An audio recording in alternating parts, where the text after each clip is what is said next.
పండించిన అన్ని పంటలను పూర్తిగా కొనుగోలు కేంద్రాల ద్వారా కొంటామని చెప్పాల్సిన అవసరం ఉంది. అప్పుడు పంట మార్పిడి వస్తుంది, భూమి సారవంతమవుతుంది. పంట మార్పిడి వల్ల ఎక్కడ కూడా మార్కెట్లో కూడా ఇన్బ్యాలెన్స్డ్ పొజిషన్ ఉండదు.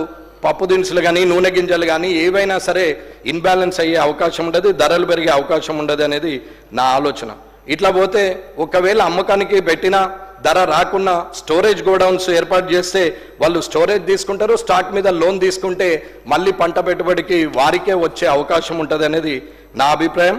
అట్లాగే వ్యవసాయ యాంత్రీకరణ, ప్రతి పంటకు బీమా, అట్లాగే సాయిల్ టెస్టింగ్ ల్యాబ్స్, వ్యవసాయ శాఖను విస్తరించడము, అలాగే 24/7 నాణ్యమైన ఉచిత కరెంట్ ఇవ్వడము, ఎక్కడికక్కడ నీటి నిల్వ ప్రాజెక్టులు ఏర్పాటు చేసి రైతుకు 365 రోజులు నీరు అందుబాటులో ఉండేటట్టు, గ్రౌండ్ లెవెల్ వాటర్ లెవెల్ పెరిగేటట్టు చేయడం వల్ల వ్యవసాయము ఒక పరిశ్రమగా మార్చి వ్యవసాయదారులను పారిశ్రామికవేత్తలుగా చేస్తే వ్యవసాయం బాగుంటుందనేది నా అభిప్రాయం. కాబట్టి ఎవరైనా సరే వ్యవసాయం చేస్తున్నాడంటే పిల్లనిచ్చే పరిస్థితిలో కూడా లేడు.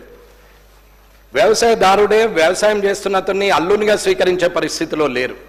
కానీ అందరము వ్యవసాయదారుల గురించే మాట్లాడతాం. వ్యవసాయదారుడి కన్నీరును మనం చూసి ఓదార్చడం తప్ప చేయగలిగే పని ఏమీ లేదు.